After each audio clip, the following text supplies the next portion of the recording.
Shalom saudara yang kasih Tuhan, kita bersyukur pagi hari ini kembali berjumpa di dalam kasih Tuhan yang begitu luar biasa. Kita boleh bangun, kita boleh ada sebagaimana kita ada. Mari kita tundukkan kepala kita naikkan pujian kita naikkan syukur kita kepada Tuhan.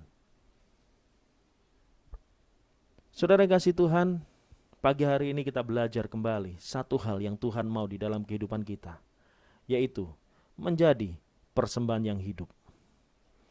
Saudara kasih Tuhan, firman Tuhan di dalam Roma 12 ayat yang pertama dikatakan, "Karena itu saudara-saudara, demi kemurahan Allah aku menasihatkan kamu supaya kamu mempersembahkan tubuhmu sebagai persembahan yang hidup, yang kudus dan yang berkenan kepada Allah.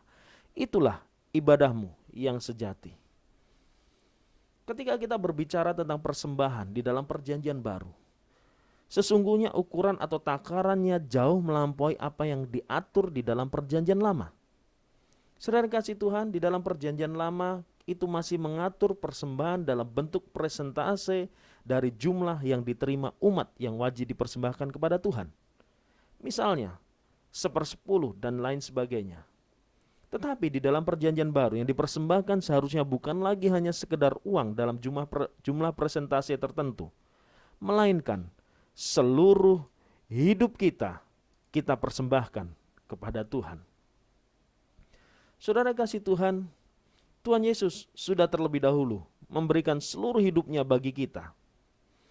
Jika umat Tuhan dapat memahami konsep ini dengan baik, maka tidak akan ada lagi namanya sungut-sungut serta kritik berkaitan dengan persembahan. Apalagi dengan tuduhan bahwa persembahan hanya sekedar sebagai sarana bagi hamba-hamba Tuhan untuk menarik uang dari jemaat dan hidup dalam hedonisme. Sebab jika tubuh saja kita berikan sebagai persembahan, apalagi hanya sekedar materi. Saudara kasih Tuhan, ada dua hal tentang mempersembahkan tubuh sebagai persembahan yang hidup. Saudaraku, yang pertama dikatakan ketika kita mempersembahkan tubuh sebagai persembahan yang hidup, artinya kita tidak mati secara rohani. Selama kita masih bernafas, kita bisa merespon dan berinteraksi dengan orang lain. Namun lingkungan sekitar kita dapat dipastikan kita hidup secara jasmani. Tetapi bagaimana dengan rohani kita? Orang yang secara jasmani hidup bisa saja memiliki kerohanian yang mati. Sederhananya begini, mati rohani adalah terputusnya hubungan dengan Allah, terpisah dari Allah. Dan orang yang mati secara rohani adalah mereka yang sama sekali sudah tidak melibatkan Tuhan dalam kehidupannya. Tidak lagi membangun hubungannya dengan Tuhan melalui doa, pujian, dan penyembahan. Tidak lagi membaca Alkitab, tidak lagi beribadah sekalipun secara online. Menghindari pertemuan-pertemuan ibadah, komunitas rohani, dan yang paling ekstrim adalah marah ketika orang di sekitarnya berbincang tentang topik-topik rohani dan berbicara tentang kekristenan.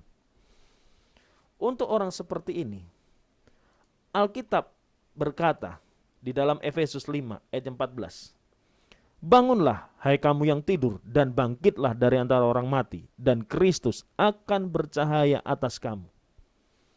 Saudara kasih Tuhan, tidak ada cara lain agar seseorang dapat dibangkitkan dari kematian rohani, kecuali dengan bertobat, sungguh-sungguh, minta ampun, dan kembali mencari wajah Tuhan dengan kesungguhan hati.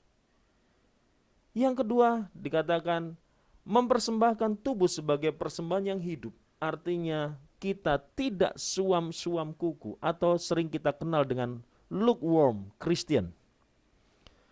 Suam-suam kuku adalah sebuah kondisi sekarat secara rohani. Di dalam Wahyu 3 ayat yang 16 dikatakan, "Jadi karena engkau suam-suam kuku dan tidak dingin atau panas, aku akan memuntahkan engkau dari mulutku." Saudara, jemaat di Laodikia diperingatkan oleh Tuhan Yesus. Ketika mereka suam-suam kuku, mereka akan dimuntahkan. Di dalam Alkitab Penuntun Hidup Berkelimpahan memberikan catatan bahwa jemaat yang suam-suam kuku adalah jemaat yang berkompromi dengan dunia dan mirip dengan masyarakat di sekelilingnya. mengakui kekristenan, namun pada kenyataannya malang dan menyedihkan secara rohani. Saudara kasih Tuhan, orang percaya dipanggil untuk hidup sebagai garam dan terang dunia. Garam adalah rasa yang menonjol dalam masakan karena memberikan rasa asin. Dan terang tentu sering terlihat dengan jelas di tengah kegelapan, bahkan terang dari nyala lilin yang kecil sekalipun. Orang yang suam-suam kuku adalah orang yang kompromi dengan dunia. Tidak terlihat perbedaannya antara dia dan orang dunia. Sebab cara-cara yang dilakukan dalam bekerja, berbisnis, belajar, tidak ada bedanya dengan dunia. Bahkan karakter dan tabiatnya pun masih sama. Masih ke gereja, masih beribadah, masih berdoa, tetapi hidup dalam kompromi. Hati-hati dengan lukewarm Christian atau orang Kristen yang suam-suam kuku. Sebab itu Tuhan Yesus berkata, bertobatlah, jangan tunda-tunda lagi. Mari kita tundukkan kepala kita berdoa. Bapa di surga, terima kasih buat hari ini. Kami bersyukur buat segala kebaikan-Mu di dalam hidup kami. Engkau mengingatkan kami untuk kami tidak suam-suam kuku, tetapi kami boleh menjadi garam dan terang dunia. Ajar kami untuk kembali bertobat, berbalik dari jalan-jalan kami yang jahat, agar kami tidak menjadi serupa dengan dunia ini. Terima kasih Bapa, terpuji termulia nama-Mu Tuhan, kekal selama-lamanya. Di dalam nama Tuhan Yesus, kami berdoa dan mengucap syukur. Haleluya, haleluya. Salam sehat, tetap semangat, Tuhan Yesus memberkati.